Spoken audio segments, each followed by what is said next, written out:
어떻게 봐야 하는가에 대해서 같이 나누려고 합니다. 오늘의 주제는 이 구속사 관점으로 성경을 보는 법이라는 제목을 가지고 같이 말씀을 나누도록 하겠습니다. 저희가 죄와 죄들에 대해서 설명을 할 때 제가 소개시켜드린 영화가 있을 거예요. 반지의 제왕이라는 그 영화를 제가 소개시켜드렸는데요. 그 영화를 보면서 우리는 무엇을 알 수 있을까요? 죄는 무엇이고 죄들은 무엇인가에 대해서 그 돌킨이 그 소설을 적은 것이 영화되어졌다는 겁니다. 그렇게 자신의 의도를 넣은 것이 소설책이고 영화가 되어지기도 하잖아요. 분명히 영화나 소설이나 글 같은 거는 저자의 의도가 있다는 겁니다. 내가 이 글을 가지고 무언가 다른 사람에게 소개해주고 싶다. 이 글을 가지고 여기서 하고자 하는 말이 있다라는 것입니다. 저도 가끔은 시간이 되면 이제 영화를 보곤 하는데요. 하오는 바람 최근에는 이제 칸 영화제에서 황금 종려상을 받은 기생충이라는 영화를 월요일에 보고 왔습니다. 월요일은 저는 출근을 하지 않기 때문에 하온 엄마랑 같이 이제 직장에 같이 가곤 하거든요. 하온 엄마 차를 태워주고 가서 기다렸다가 책 보고 있다가 같이 픽업해서 돌아오는 일을 하는데 그날은 좀 시간이 애들 데려가기 전에 시간이 좀 남아서 이제 기생충이라는 영화를 봤습니다. 기생충의 영화를 보면서 영화가 끝나고 난 뒤 여러 할 말들이 많아지더라고요. 그 영화 안에서 감독이 하고자 하는 말은 무엇일까에 대한 그런 이야기를 나누었습니다. 그런데 우리는 그 의도를, 감독이 하고자 하는 의도를 잘못 짚을 때가 있다라는 거예요. 2016년에 개봉한 곡성이라는 영화가 있는데요. 기독교인들에게도 좀 화제가 되어지고 이야기가 많이 나왔던 영화죠. 그 곡성을 만든 나홍진 감독은 인터뷰에서 이런 이야기를 하는 겁니다.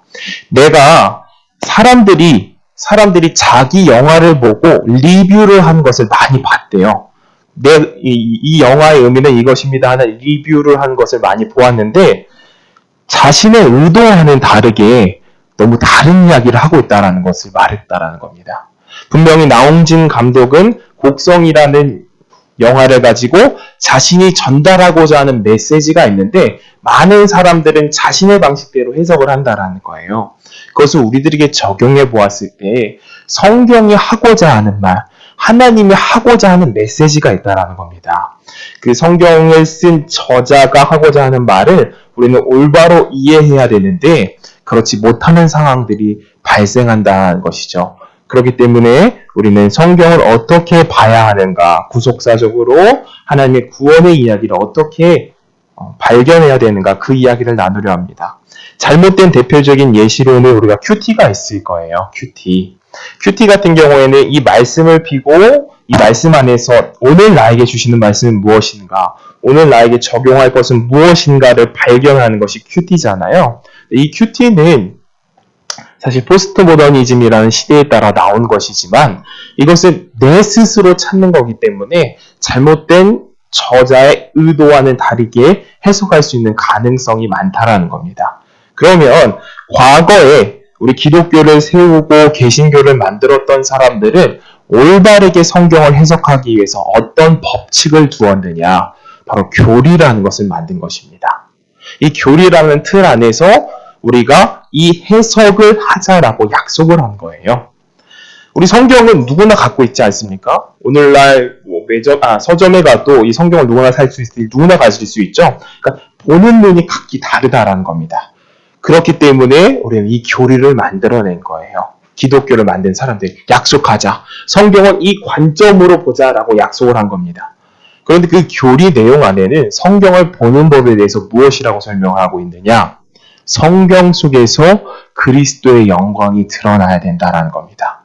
그리스도가 드러나고 하나님의 구원에 대한 이야기가 드러나야 되는 것이지 다른 이야기가 드러날 때 하나님께서 영광 받으시지 않는다라고 적은 것이에요.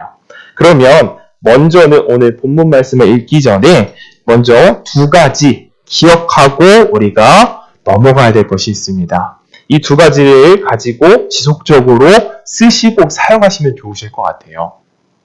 첫 번째, 어떠한 설교를 우리는 조심해야 되는가? 바로 인물 중심적 설교를 조심해야 된다는 거예요. 인물 중심적 설교.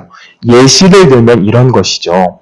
많은 설교가들이나 많은 서적 가운데에는 이런 인물 중심적인 설교를 많이 하는데요. 아브라함이 본토의 친척 아비집을 떠나 하나님께서 지시하는 땅으로 가라 그랬다는 겁니다. 그럼 여기서 우리가 조심해야 될 것은 무엇일까요?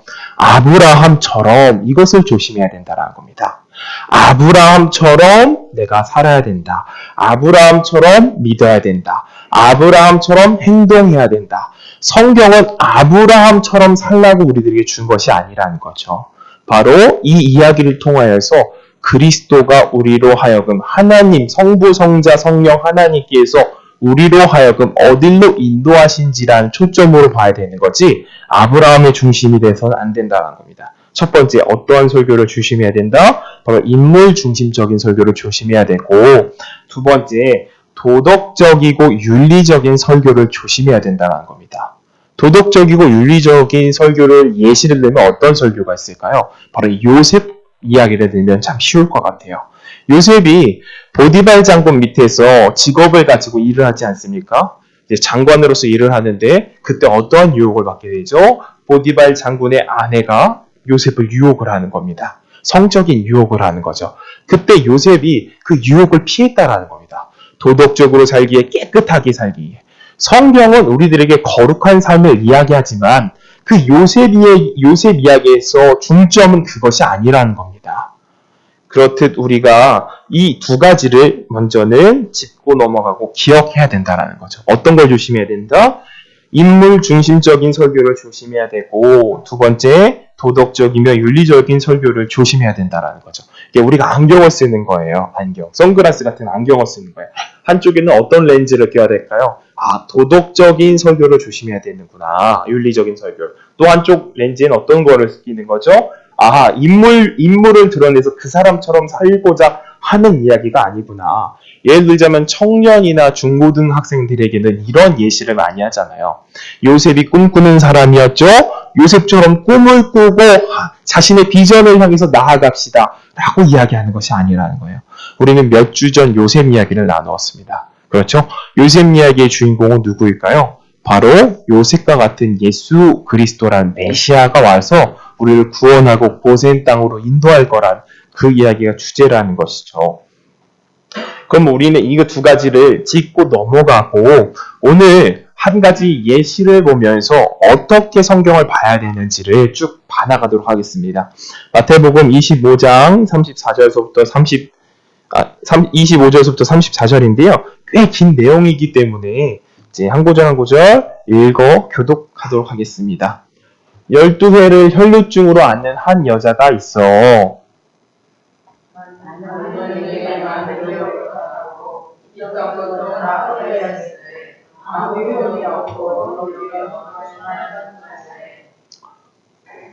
예수의 소문을 듣고 무리 가운데 섞여 뒤로 와서 그의 옷에 손을 대니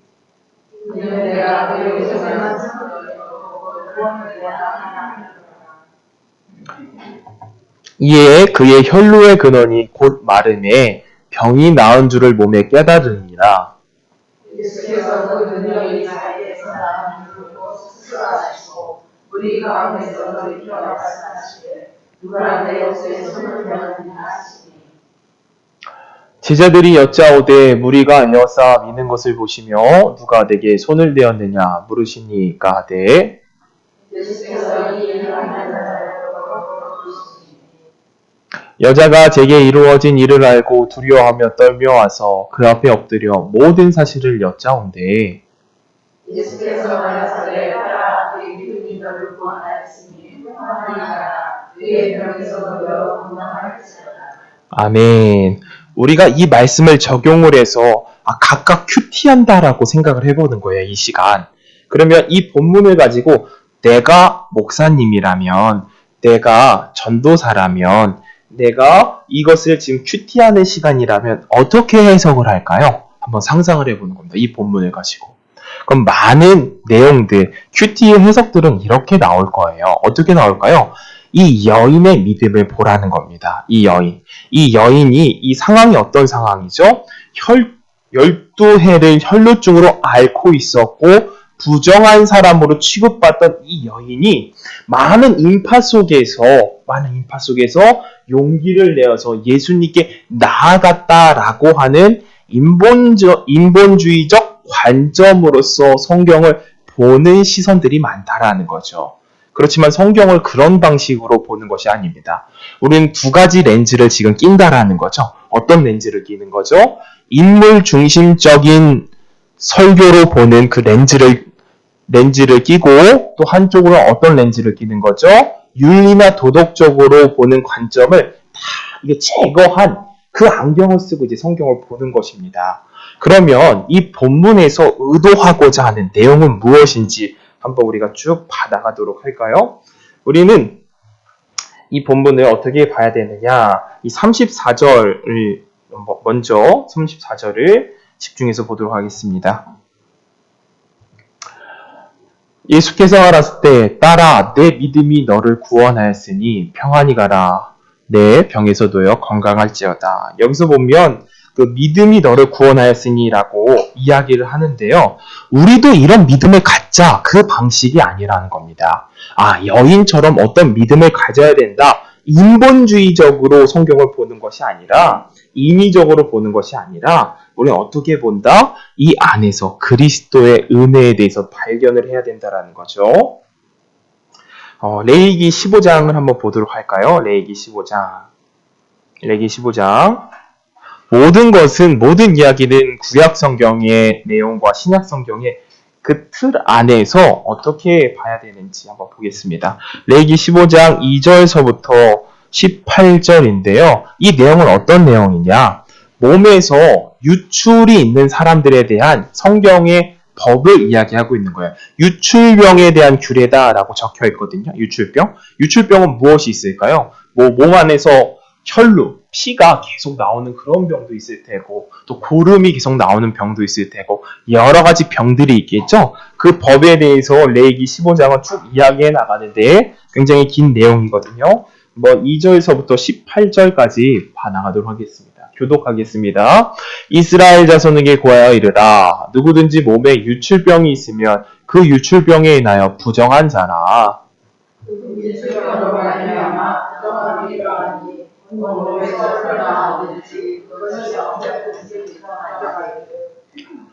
유출병이 있는 자는 눕는 상은 다 부정하고 그의 앉았던 자리도 다 부정하니 그 침상에서 하는 자는 옷을 갈고 물로 몸을 씻을 것이며 저녁까지 부정하리라. 7절입니다. 7절 보겠습니다. 유출병이 있는 자의 몸을 접촉하는 자는 옷을 빨고 물로 몸을 씻을 것이며 저녁까지 부정하리라. 유출병이 있는 자가 정한 자에게 술을 베풀며 정한 자는 옷을 빨고 물로 몸을 씻을 것이며 저녁까지 부정하리라.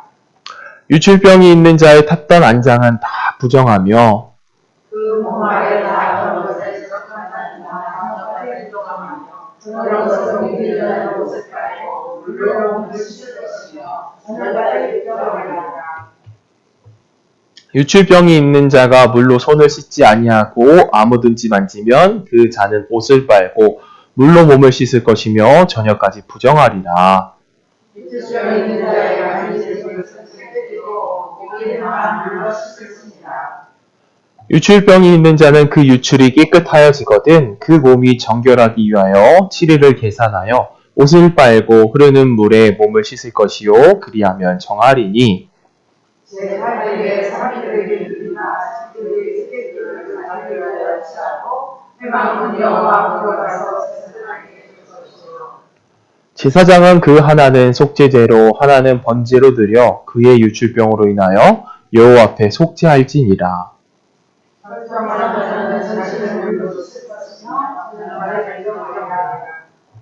무릇 정수가 묻은 옷이나 가죽은 물에 빨 것이며 저녁까지 부정하리라.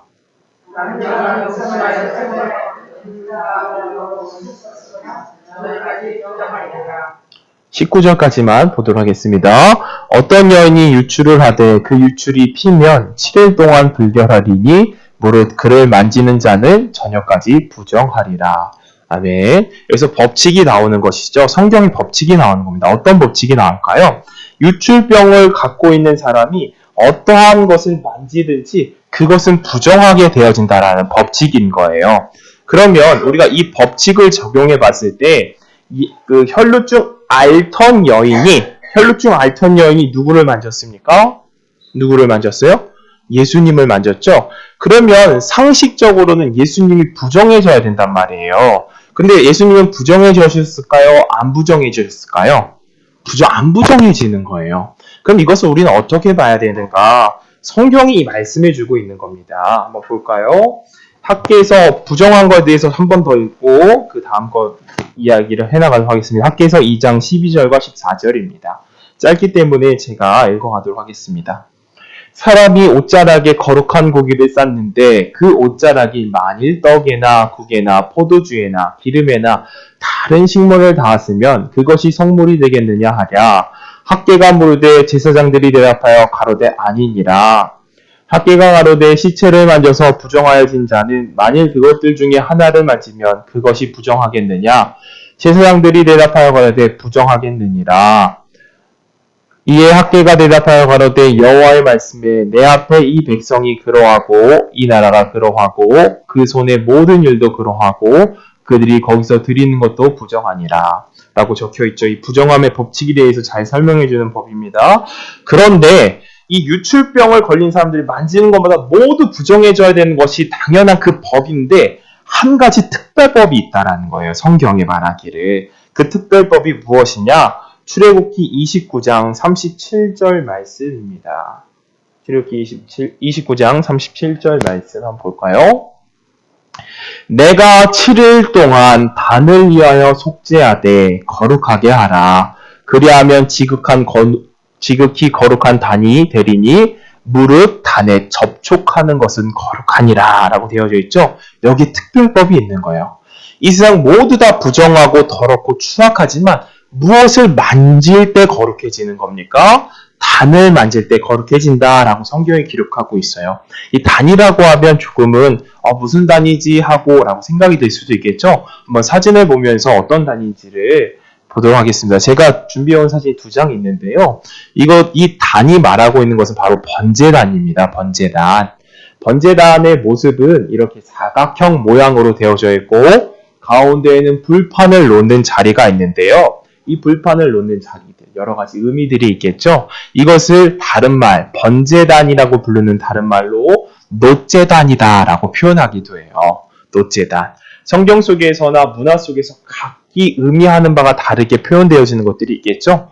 우리나라 같은 경우에는 숫자에도 의미를 부여할 테지만 이스라엘에도 숫자적으로 다 의미가 있을 거 아니에요. 7은 안식의 숫자다, 완전한 수다, 12는 제자의 수다, 이렇게 의미가 있듯이 이 사람들에게도 모든 것이 의미가 부여되어져 있는 겁니다.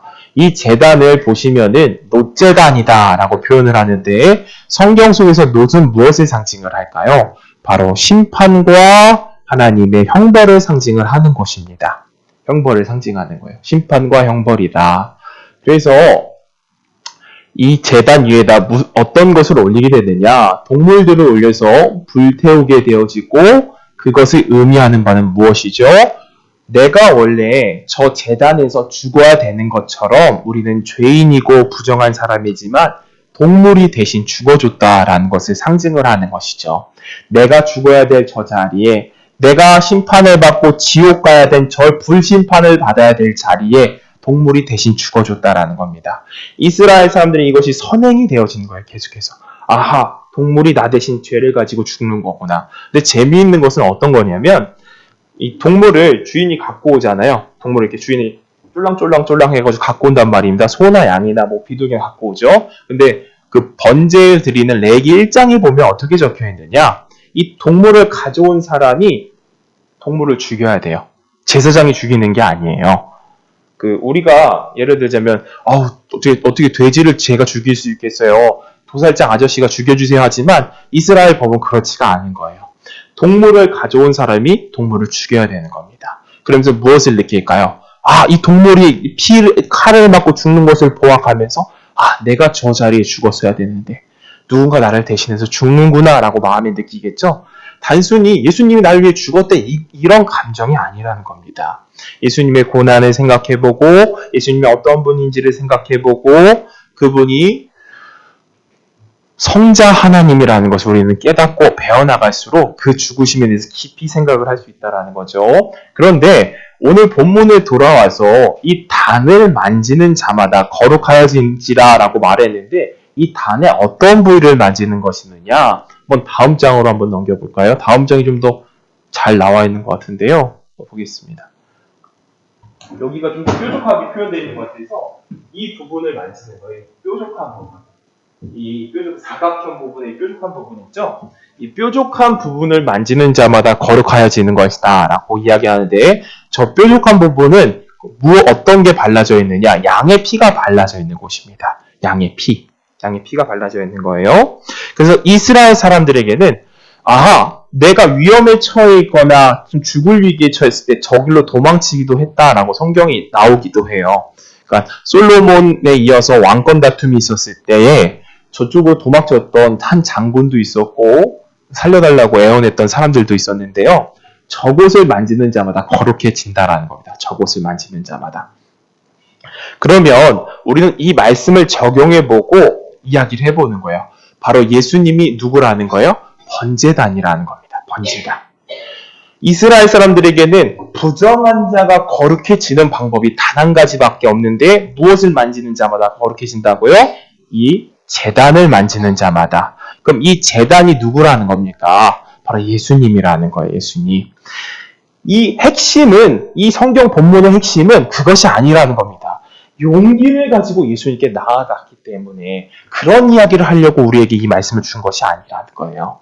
내가 용기를 가지고 예수님께 나아가서 하나님께서 나를 돌봐주셨다. 그런 본문이 아니라 예수님이 제단이라는 것을 이야기하고자 한다는 겁니다.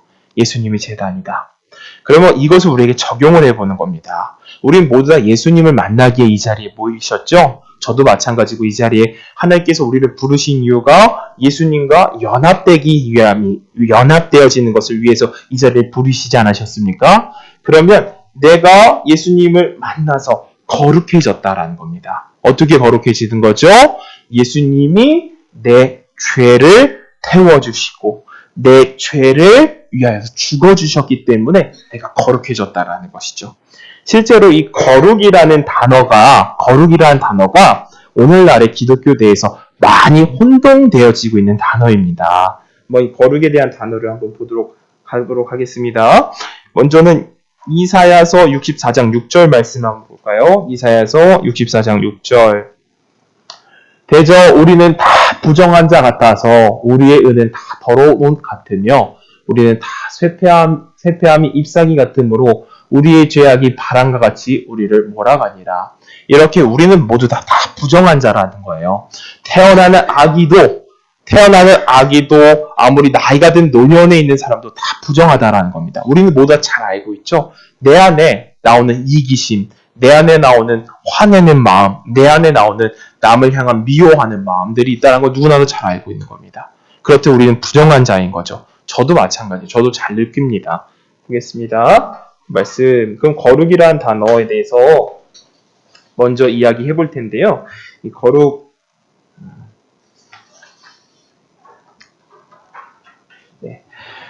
성경 원문에서는 이 거룩이라는 단어를 어떻게 쓰여지느냐?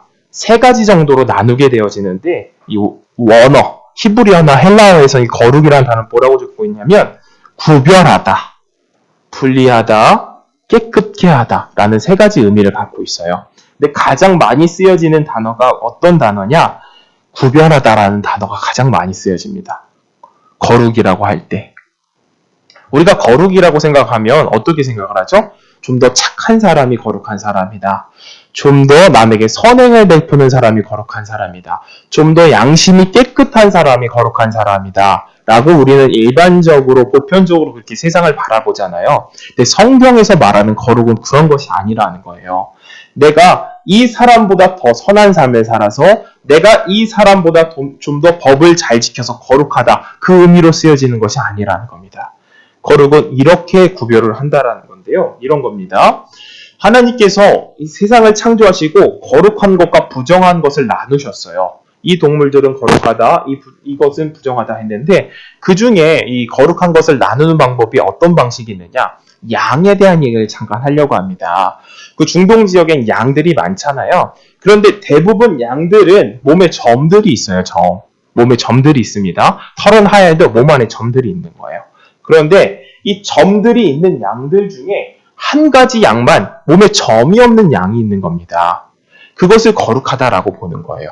그러니까 완전히 다른 존재다. 이것을 거룩으로 보는 겁니다. 이 사람의 양심이 나보다 높네 이것이 아니라 저 사람이 나보다 더 선한 삶을 사네 이것이 거룩이 아니라 완전히 다르다, 구별하다, 혹은 분리해놓다. 이것이 거룩하다라는 거예요. 즉 하나님이 우리를 거룩하게 하는 방식이 너가 좀 더 깨끗한 삶을 살아야 거룩한 거지 너는 어떤 직분을 살고 있으나 이 정도 수준을 와야지 그것이 거룩한 것이 아니라는 거예요. 성경이 말하는 거룩은 무엇이라는 거예요? 하나님께서 원래 죄인이었던 나를 의인으로 바꿔놓는 것을 거룩이라고 말하는 겁니다. 의인으로 바꿔놓는 거.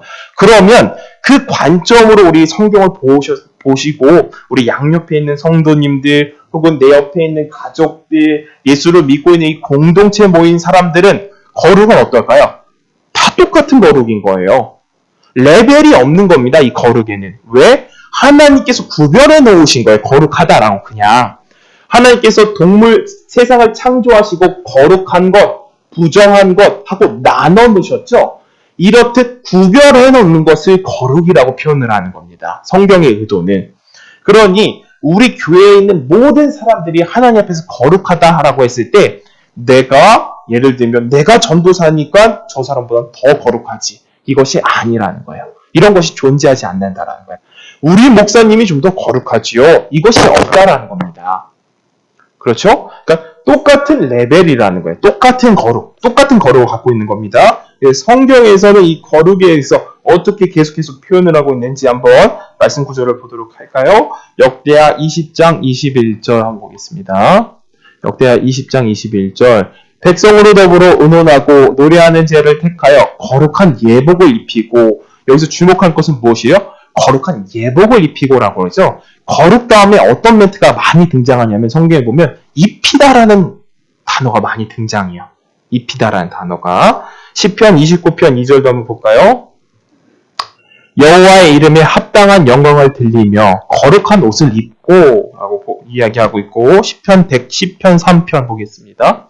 시편 110편 3편 한번 볼까요?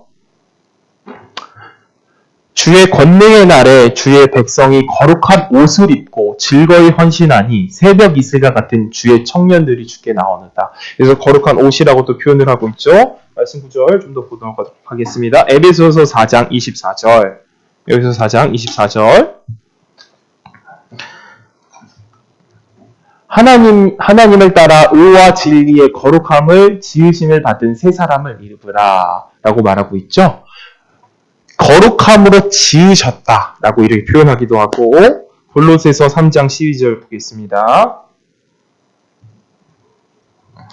그러므로 너희는 하나님의 택하신 거룩하고 사랑한 자처럼 긍휼과 자비와 겸손과 온유와 오래 참을 옷 입고 입다라는 표현이 많이 나온다라는 거죠. 히브리서 2장 11절 말씀도 보겠습니다. 거룩하게 하시는 자와 거룩하게 함을 입은 자들이 다 하나에서 난지라. 그러므로 형제라 부르시기를 부끄러워 아니하시고 라고 성경을 기록하고 있다는 겁니다. 우리는 무엇을 많이 혼동하게 되냐면 거룩과 성화를 많이 혼동하게 되어지거든요. 이것은 다른 겁니다. 거룩은 모두 다 거룩한 거예요. 모두 다 거룩한 거예요. 레벨의 차이도 없고 단계도 없습니다. 그냥 우리는 모두 다 하나님 앞에서 그냥 거룩한 존재인 거예요. 왜 우리는 거룩할까요? 바로 우리가 예수님을 만났기 때문입니다. 내가 다른 사람보다 도덕적인 삶을 잘 사서 하나님께서 나를 거룩하게 봐주시는 것이 아니라 내가 예수님을 만났기 때문에 너가 거룩하구나 이렇게 봐주시는 것이다 라는 것을 보는 거예요. 그러면 이 거룩함을 받은 사람, 거룩함을 입은 사람들 안에서 어떠한 삶이 나올까요? 당연히 그에 따른 성화가 나오게 되어진다는 겁니다. 다시 한번 우리가 지난번에 이야기했던 것을 되새겨보는 겁니다. 구원의 서정 이 부분은 꼭 외워두시면 좋으세요. 제가 아이들이랑도 많이 저번에 이제 형규랑 윤지 데리고 성경 공부하다가 이 이야기도 했는데 아이들이 잘 이거 많이 착각을 하더라고요. 구원이 어떻게 이루어지는지에 대해서 이것을 많이 혼동하는 것 같더라고요. 다시 한번 짚고 넘어가 볼까요? 하나님께서 나를 구원하시는 방식에 대해서 짚고 넘어가 보는 겁니다. 첫 번째, 하나님이 우리를 부르신다라는 겁니다. 이것을 소명이라고 부르는 거예요. 내가 너를 구원하겠다 이렇게 부르시는 거예요. 내가 너를 택했다 이렇게 부르시는 거예요. 두 번째, 중생이 있다는 겁니다. 중생이라는 건 무엇이냐? 거듭남이 시작한다. 거듭남. 새롭게 태어난다. 원래는 하나님을 믿기도 싫어하고 하나님 따르기도 싫어하고 하나님을 알고자 하는 마음도 없던 사람들에게 새 사람이 되어지는 사건이 시작된다라는 거예요. 그래서 본질적으로 하나님을 미워하고 죄를 사랑하던 자에서 성령의 중생의 사건으로 인하여서 어떤 변화가 생기게 되어지냐? 하나님을 믿고 싶어지고 말씀을 배우고 싶어지고 하나님의 일에 참여하고 싶어지고 선교에 나가고 싶어지고 하나님의 영광을 드러내는 삶을 살고 싶어하는 것이 중생이라는 거예요. 그것을 누가 한다? 성령이 한다. 그래서 우리가 기도할 것은 무엇이에요? 우리 교회 많은 사람들이 중생하기를 기도해야 된다는 겁니다. 내 가족들, 내 식구들, 내 아이들 중생하기를 기도해야 돼요. 중생이 언제 시작되어졌다라고 확정 지을 수는 없지만 중생한 사람들이 나타나는 특징이 무엇이다? 하나님을 따르고자 하는 새로운 본성이 생긴다는 거예요. 그러니까 우리 주변에도 식구들 보아도 내가 아무리 예수님 믿으라 그래도 안 믿는 친구들도 있죠. 아무리 예수님 말씀 드려야 된다, 예배 드려야 된다 그래도 안 드리는 거예요. 왜 안 드릴까요? 제가 아직 믿음의 단계가 낮아서 이것이 아니라는 거예요. 고대 시대 때부터 내려왔던 성경의 이야기가 말하는 것이 무엇이냐? 아직 중생하지 않았기 때문이라는 겁니다. 아직 중생하지 않았기 때문에. 그럼 중생 다음에 일어나는 것이 무엇이냐? 회심이 일어난다는 겁니다. 회심이 무엇일까요? 죄를 미워하고 죄에 대해서 회개하는 심령. 내가 더 이상 죄 짓는 삶을 살면 안 되겠다. 라는 그런 심령, 회심이 일어나고 그 이후에 믿음이 생기고 믿음 다음에 칭의. 하나님께서 법적으로 너 이제 하나님의 자녀야 라고 하는 칭의, 그 다음에 성화. 성화라는 건 무엇이죠? 중생한 사람들이 거룩한 삶을 살고 싶어하는 그런 마음으로 인해서 열매를 맺어가는 것. 그 뒤에 영화라는 겁니다. 그렇듯 우리가 이제는 거룩함을 입었고 하나님의 뜻에 맞는 사람이 되어져서 이제 어떤 것도 나오게 되어진다? 삶도 나오게 되어진다라는 것이죠. 골로새서 3장 12절 말씀 한번 볼까요? 골로새서 3장 12절부터 17절까지입니다. 보겠습니다. 그러므로 너희는 하나님의 택하신 거룩하고 사랑하신 자처럼 긍휼과 자비와 겸손과 온유와 오래 참음으로 옷 입고 누가 네게 혐의가 있거든 서로 용납하고 피차 용서하되 주께서 너희를 용서하신 것 같이 너희도 그리하고 이 모든 것을 위해 사랑을 더하라. 이는 온전히 매는 띠니라. 그리스도의 평강이 너희 마음을 주장하게 하라. 평강을 위하여 너희가 한 몸으로 부르심 받았나니 또한 너희는 감사하는 자가 되라. 라고 이렇게 설명하고 있습니다. 무엇을 이야기하고 있는 걸까요? 거룩함을 입은 사람들이 나와야 되는 삶. 우리 이 공동체에서 행해되어야 되는 삶의 모습에 대해서 이야기하는 거예요. 우리가 서로를 어떻게 봐야 된다는 거죠? 온유하고 사랑하고 섬겨주고 서로를 위하고 하는 것이 우리 내에 있어야 된다는 것이죠. 왜? 우리가 하나님께서 예수님과 함께 연합되어져서 거룩해졌기 때문에 이러한 일들이 필요하다는 겁니다. 그러면 여기까지를 잠시 정리해 보는 겁니다. 정리. 우리가 첫 번째 오늘 이야기를 무엇을 나누었죠? 바로 구속사적으로 성경을 보는 법에 대해서 오늘 주제를 가지고 나누는 겁니다. 구속사란 무엇일까요? 하나님께서 우리를 구원하는 이야기가 구속사인데 두 가지를 피해야 된다는 거죠. 두 가지. 어떤 걸 피해야 된다? 첫 번째, 도덕적으로 성경을 바라보는 것을 피하고 두 번째, 인물 중심적으로 바라보는 것을 피해라. 이것을 나누었습니다. 그래서 오늘 본문을 가지고 우리는 보았을 때 혈루증 앓는 여인에 대해서 보았을 때 혈루증 앓는 여인이 주인공이 아니라는 거예요. 여기서는 그 여인이 용기를 가지고 하나님께 나아갔다. 이 이야기를 하려고 하는 것이 아니라는 겁니다. 이 이야기에서 하는 것이 무엇이에요? 예수님께서 제단이라는 거예요. 예수님께서 번제단이라는 겁니다. 예수님께서 우리 죄를 씻어주시고 우리의 더러운 걸 씻어주셔서 예수님을 만나는 자마다 거룩해진다. 이것을 이야기하려고 우리들에게 주고 있는 본문이라는 겁니다. 그리고 혈루증 앓는 여인이 누구라는 거예요? 우리라는 거예요. 우리. 내가 예수님을 만나고 거룩하게 되어졌다. 그 거룩이라는 게 뭐예요? 거룩이란 건 입는다라는 거예요. 받는다라는 거. 내가 도덕적인 삶을 살아서 거룩하다 이것이 아니라 하나님이 보셨을 때 너 거룩하다 이렇게 보신다라는 거예요. 너 더럽지 않다. 왜? 예수가 너를 위해서 저 번제단에서 죄를 가져갔고 태워주었고 고통받았기 때문에 더 거룩하다라는 겁니다. 그것이 그 이야기의 본문이라는 거죠. 오늘의 이야기가 여기서 마치고 제가 설교 말씀을 2가지를 준비했습니다. 그래서 2번째 설교로 넘어가도록 하겠습니다. 예, 제가 왜 이 2가지 설교를 준비했냐면 한 가지로는 좀 짧겠다. 이 구속사를 성경하는 방식에 대해서 2가지를 준비해왔거든요. 한번 이 2가지는 다른 주제니까 2번째 이야기로 넘어가도록 하겠습니다. 이 2번째 이야기는 어떤 이야기냐? 바로 주기도문에 대한 이야기예요. 주기도문. 그러니까 우리가 어떻게 성경을 보면 안 된다라는 거예요. 내 방식대로. 내 방식대로 보면 안 된다라는 거예요. 내가 원하는 대로 성경을 보면 안 된다라는 거예요. 내가 원하는 대로 성경을 보면 우리는 어떻게 할까요? 사업장 같은 데에다가 이렇게 편말을 붙여놓는 겁니다. 어떤 편말을 붙여놓을까요? 우리가 저번에 이야기했던 거. 너와 내 집이 어떻게 된다라는 거예요. 내 시작은 미약했으나 심히 창대해지리라 이런 거 붙여놓는다라는 거예요. 그런 거. 그 이야기가 누구 이야기라는 거예요? 우리가 욥기 이야기에서 봤듯이 비꼬는 이야기라는 거예요. 욥한테 뭘 비꼬는 거예요? 너 잘 됐다 이놈아. 너 이렇게 지금 고름나고 모든 거 다 잃어서 이거 다 긁고 있지? 고름을 기압장으로 긁고 있지? 거봐. 너 심히 미약하였는데 창대해지리라 이렇게 비웃고 있는 이야기라는 거예요. 남이 욥을 향해서. 그걸 붙여놓는 겁니다. 왜? 내 방식대로 성경을 보니까. 내가 원하는 대로 성경을 찾으니까 그런 거예요. 그리고 또 어떤 구절을 나한테 적용을 할까? 내 방식대로 보면. 믿는 대로 될지어다 막 이렇게 보는 거예요. 이렇게 성경을. 내가 잘 되어지리라. 이런 걸 자신에게 적용을 하는 거예요. 그리고 큐티 할 때도 어떤 분들이 이렇게 성경을 오늘은 어떤 말씀을 주실까 하고 딱 펴가지고 오늘 이 말씀을 나에게 주시는 거 이렇게 보신다는 한 구절도 좋을 것 같고. 근데 여기서 실수하는 게 목사님들이 많이 하는 예화가 뭘까요? 딱 폈는데 그 구절이 어떤 구절이 나왔다라는 거예요? 내가 지금 하려고 하는 대로 가서 행하라. 이 말씀 구절을 봤다라는 거예요. 이야, 내가 지금 사업을 준비하고 있는데 내가 행하려고 하는 구절 이 말씀 나에게 주셨구나 하고 확신이 없으니까 한 번 더 펴보자. 그러니까 이 말씀 또 보니까 어떠한 거예요? 가서 목을 매달아 죽어라. 이 말씀 나온다는 거예요. 이렇게 우리는 자신의 방식대로 성경을 보면 안 된다라는 겁니다. 그 말씀 구절이 어떤 구절이었어요? 가룟 유다에게 했던 구절이라는 겁니다. 너가 예수 팔려고 했던 그 마음 지금 가서 행하라 하는 거예요. 그런데 우린 큐티를 하게 되면 어떻게 적용을 하는 거죠?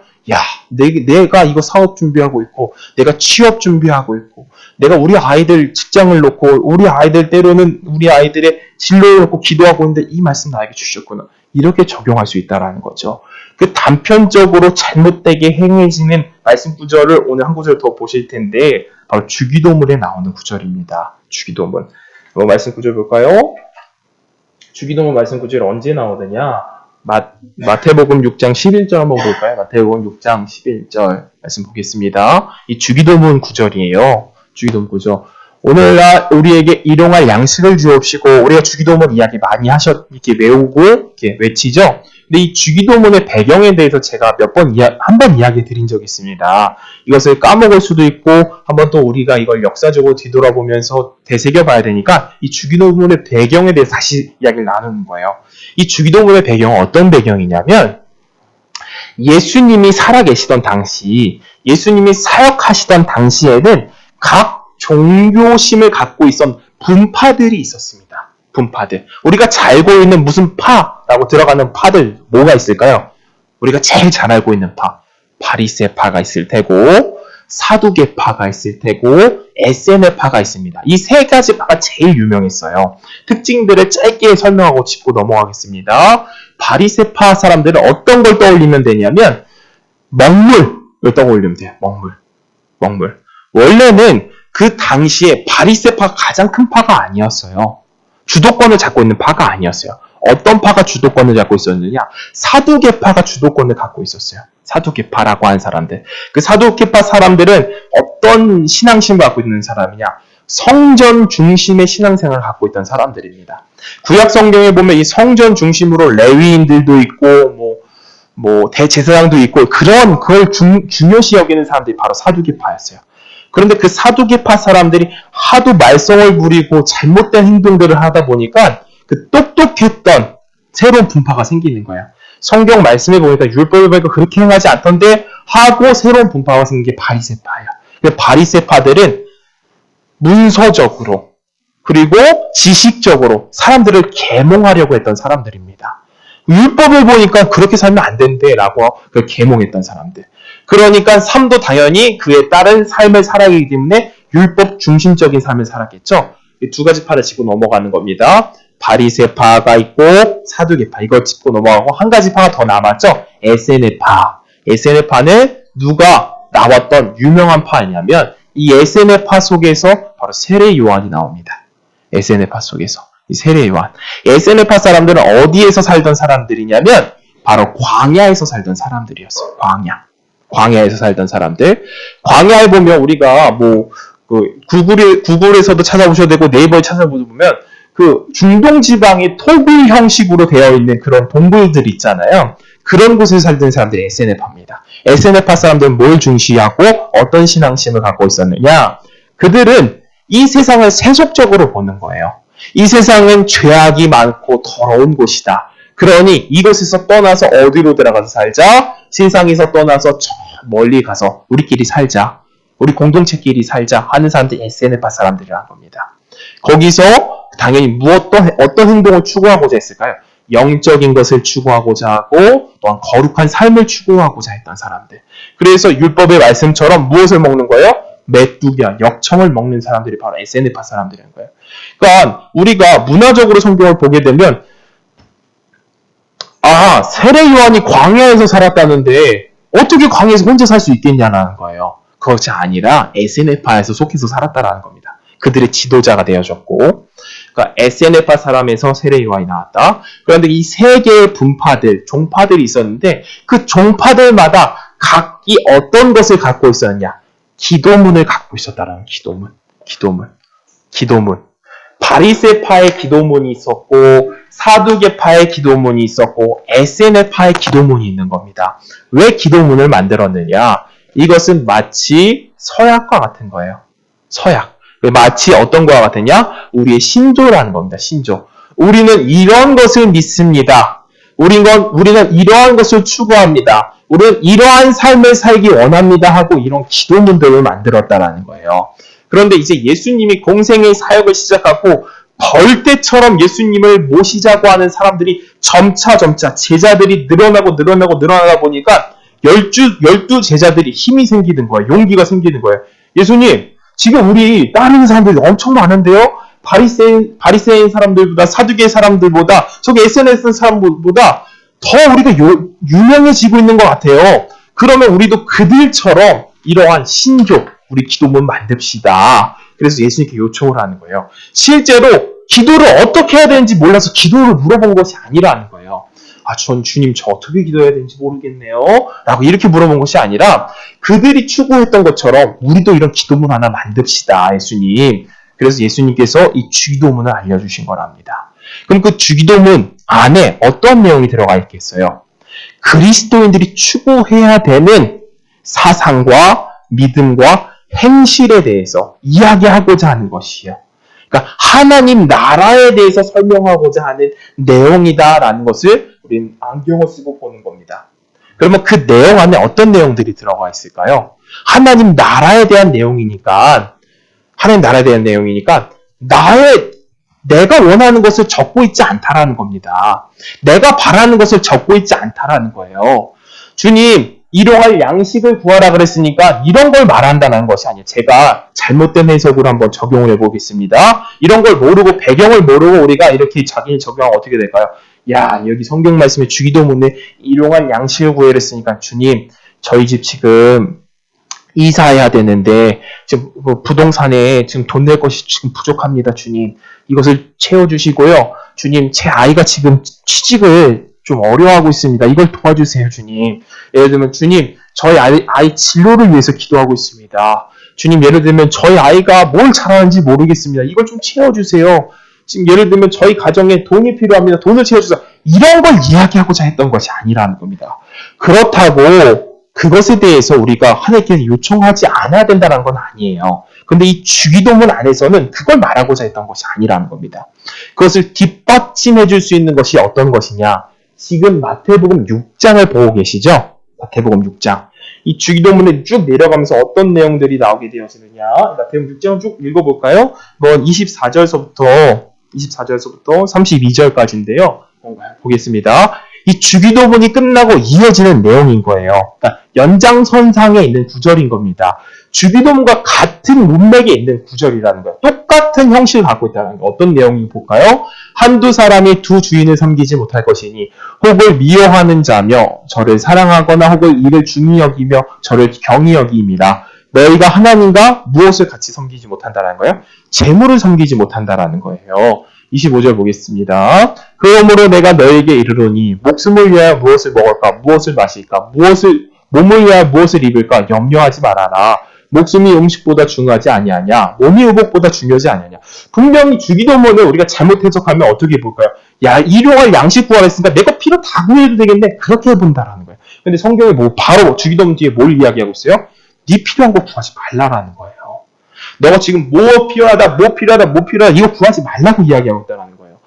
또 넘겨보겠습니다. 26절. 공중에 새를 봐라. 심지도 않고 거두지도 않고 창고에 모아들이지도 아니하되 너희 천부께서 기르시니 넌 이것보다 귀하지 않느냐. 뭘 말하고 있어요? 구하지 말고 믿으라는 거예요. 믿으라. 뭘 믿으라는 거예요? 너의 주인, 너의 하나님을 믿으라는 겁니다. 그가 너희를 돌보시고 기르시고 인도하시고 채워주시니 그 구하지 말고 나를 믿으라는 거예요. 나를 믿으라.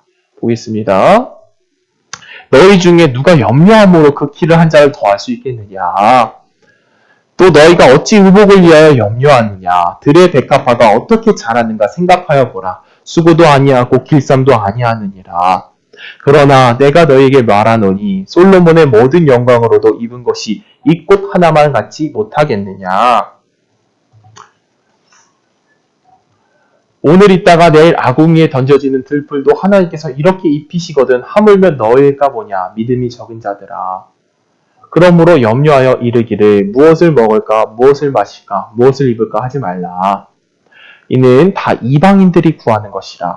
너희 천국에서 이 모든 것을 너에게 있어야 할 줄을 아시느니라 라고 되어져 있죠.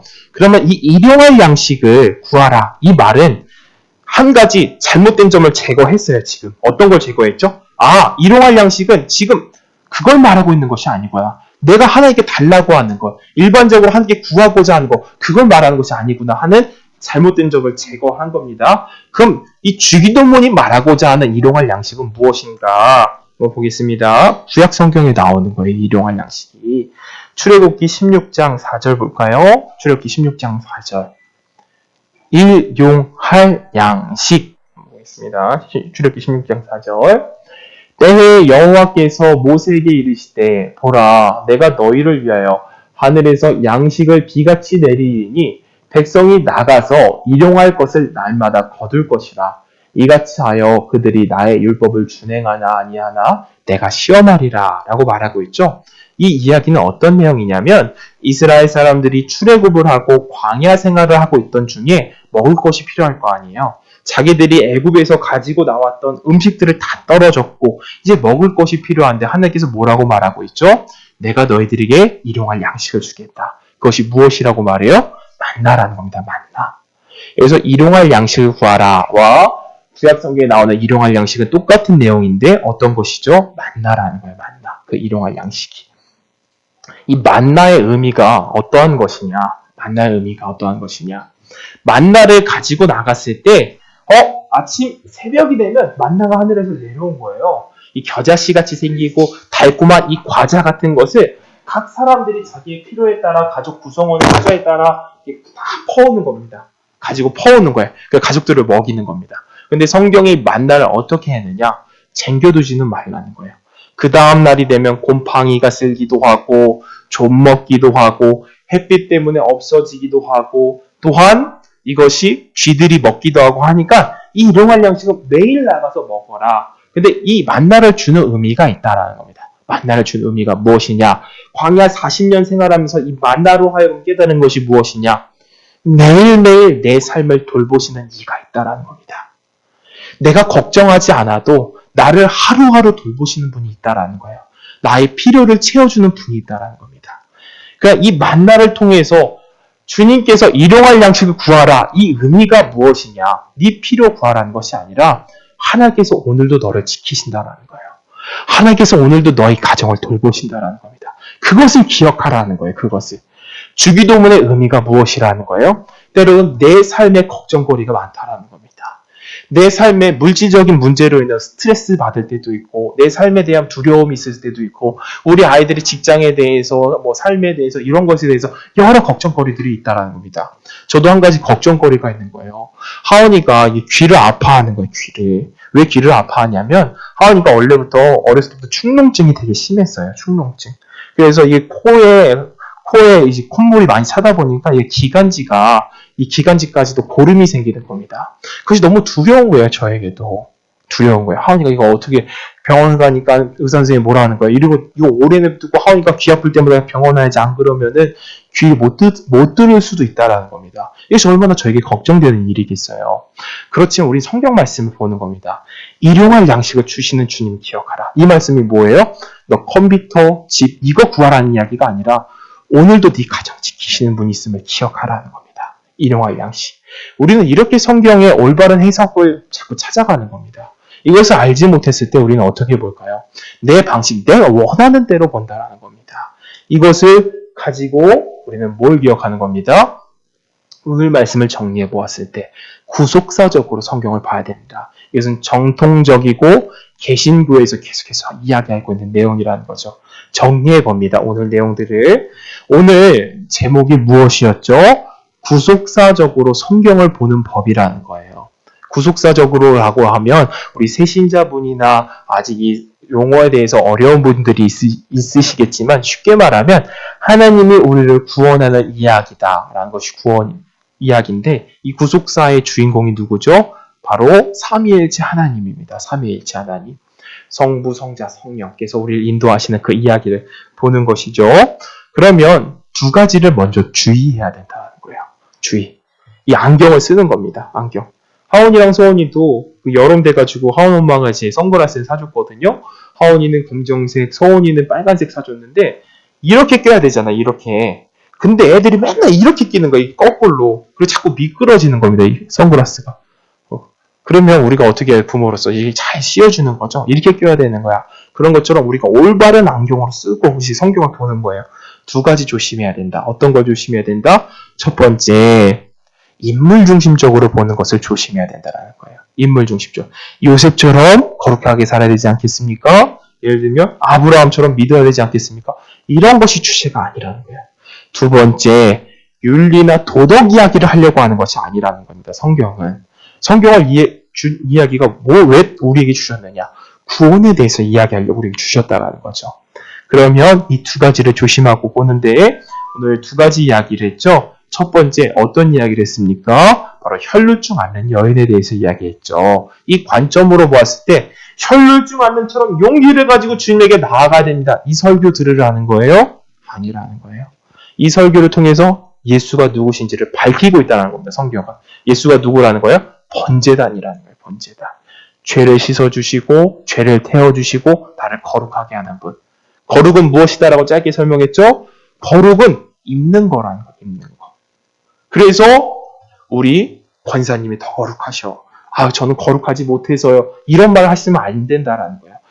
저는 삶이 더워가지고요. 삶이 좀 지저분해가지고요. 제 거룩은 좀 약해서요. 제 거룩은 조금밖에 없어서 이런 말 하시면 안 된다라는 거예요.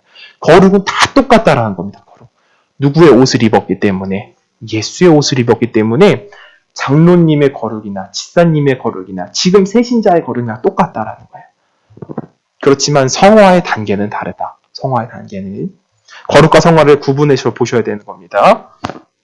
그 이야기를 잠깐 한가 나왔고, 두 번째 이야기를 보았죠. 주기도문에 나오는 일용할 양식에 대해서 보았습니다. 이 일용할 양식 뭘 구하라는 거예요? 내 거 필요한 거 구하라는 겁니까? 아니라는 거예요. 그 주기도문 뒷이야기에 뭐 구하지 말라 그래요? 너 필요한 거 구하지 마. 그 대신 뭘 기억하라 그래요? 내가 너 돌본다는 거 기억하라는 겁니다. 내가 너 돌본다는 거. 교회 와가지고 막 기도를 물어보잖아요. 또 저도 물어봤거든요. 중고등학교 때. 형, 제가 기도를 할 줄 몰라가지고 뭘 어떻게 기도해야 되나요? 물어보니까 그 형이 너 필요한 거 있지? 너 요즘 뭐 필요하니? 저는요, 중학교 다니는데 자전거 간 데 있었으면 좋겠는데요. 그러니까 그걸 구해. 구하라는 겁니다. 이게 아니라는 거예요. 내 필요를 구하라는 거예요. 일용할야지. 뭘 구하라는 거예요? 바로 주님 너 오늘 지키신다. 너희 가정 지키시고 너 지키시고 함께 하신다. 그걸 기억하라는 겁니다. 뒷이야기, 주기도문 뒷이야기 뭐라는 겁니까? 하늘에 나는 새를 보아라.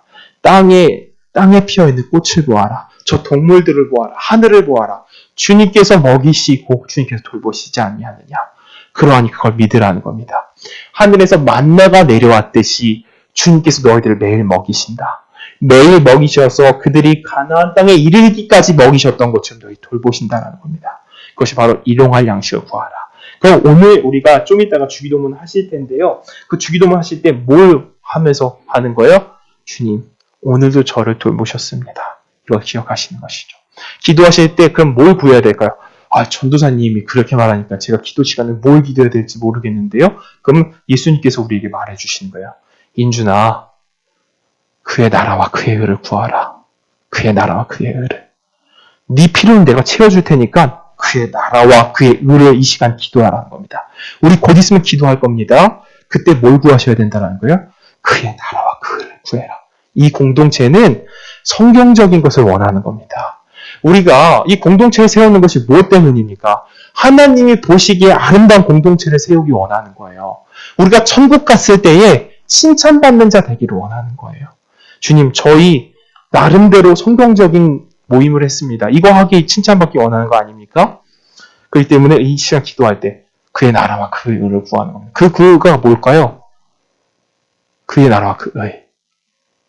내 주변의 식구들, 내 교회 식구들을 위해서 기도하고 내가 중보해야 될 사람들을 위해서 기도하고 그리고 우리 교회가 복음으로 세워지기 위해서 기도하고 하나님의 말씀을 위해서 기도하고 아직 연약하고 부족한 자 있으면 아직 중생하지 못한 자 있으면 그들을 위해서 중보하고 이것이 그의 나라 그를 위해서 기도하는 겁니다. 이 교회를 위해서. 내 것 필요한 거 구하는 모임이 아니라는 거, 기도하는 시간이. 그러면 기도하고 마치도록 하겠습니다. 기도하겠습니다.